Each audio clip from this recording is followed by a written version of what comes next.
+1 +2 Christmas എക്സാമിന്റെ time table വന്നിട്ട് December 15 മുതലാണ് ക്രിസ്മസ് എക്സാം സ്റ്റാർട്ട് ചെയ്യുന്നത്. സോ ഒരുപാട് എക്സാം റിലേറ്റഡ് കണ്ടന്റ് വരാൻ വേണ്ടി പോകുമ്പോൾ നമ്മുടെ രണ്ടുപേരും ചാനൽ ഫോളോ ചെയ്യാൻ മറക്കണ്ട. അപ്പോൾ നേരെ നമുക്ക് ടൈം ടേബിൾ അടക്കം. സോ ഫസ്റ്റ് +1 ശ്രദ്ധിക്കുക. ആൻഡ് +1 +2 ശ്രദ്ധിച്ചു. 15-ാം തീയതി നിങ്ങൾ ഫസ്റ്റ് എക്സാം സ്റ്റാർട്ട് ചെയ്യുന്നത്. +1 അന്ന് സെക്കൻഡ് ലാംഗ്വേജ് ആണ്. +2 അന്ന് ജിയോഗ്രഫിയും അതേപോലെ അക്കൗണ്ടൻസിയും ആണ്. സയൻസിന് പ്രത്യേകിച്ച് എക്സാം ഇല്ല. 16-ാം തീയതി ഇംഗ്ലീഷ് ആണ് +1, അതായത് കൊമേഴ്സ് ഹ്യൂമാനിറ്റീസ് എല്ലാവർക്കും സെയിം ഇംഗ്ലീഷ്. +2 അന്ന് ഫിസിക്സും ഉണ്ട്, അതായത് ഹ്യൂമാനിറ്റീസ് അന്ന് സോഷ്യോളജിയും ഉണ്ട്. അതുകൊണ്ട് 17-ാം തീയതി +1 കെമിസ്ട്രിയും അതുപോലെ ബിസിനസ് സ്റ്റഡീസും ഹിസ്റ്ററിയുമാണ് പരീക്ഷ.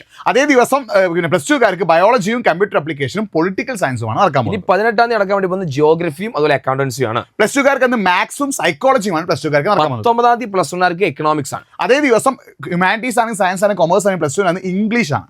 ആൻഡ് 20-ാം തീയതി സാറ്റർഡേ ആണ്, ശനിയാഴ്ചയാണ്. അന്ന് +1 മാത്സും സൈക്കോളജിയും. അന്ന് +2 സെക്കൻഡ് ലാംഗ്വേജ് ആണ്, ശനിയാഴ്ചയും എക്സാം എന്നുള്ള കാര്യങ്ങൾ ഓർത്തു വെക്കാം. ഇനി 22-ാം തീയതി തിങ്കളാഴ്ച +1 നടക്കാൻ വേണ്ടി പോകുന്നത് ഫിസിക്സും സോഷ്യോളജിയും. അന്ന് +2 കെമിസ്ട്രി, ബിസിനസ് സ്റ്റഡീസ് അതേപോലെ ഹിസ്റ്ററിയാണ് നടക്കാൻ പോകുന്നത്. 23-ാം തീയതി ബയോളജി, പൊളിറ്റിക്കൽ സയൻസും കമ്പ്യൂട്ടർ ആപ്ലിക്കേഷൻ. അന്ന് +2 എക്കണോമിക്സ് ആണ് നടക്കുന്നത്. പിന്നെ നിങ്ങളുടെ വെക്കേഷൻ കഴിഞ്ഞിട്ട് സ്കൂൾ തുറന്ന് ജനുവരി 6-ാം തീയതി +1 കമ്പ്യൂട്ടർ സയൻസ് സ്റ്റാറ്റ്. +2 കമ്പ്യൂട്ടർ സയൻസും സ്റ്റാറ്റുമാണ്. അത് വേഗം നിങ്ങളുടെ ഫ്രണ്ട്സിന് ഷെയർ കൊടുത്തോ. അതിന് എക്സാം ടൈം കൂടെ നോക്കിയത് വെച്ചോ. +1 ഉച്ചയ്ക്ക് ശേഷവും +2 രാവിലെയുമാണ് എക്സാം. അപ്പോൾ ഇത് ഓൾമോസ്റ്റ് ഫൈനൽ ആണ് ഈ ടൈം ടേബിൾ. മാക്സിമം ഫ്രണ്ട്സിന് ഷെയർ ചെയ്ത് ഇത്ര അപ്ഡേറ്റ്സിനായിട്ട് നാഫി.ag പോട്ടും നിഹാൽ സാർ ഫോളോ ചെയ്യാൻ മറക്കണ്ട.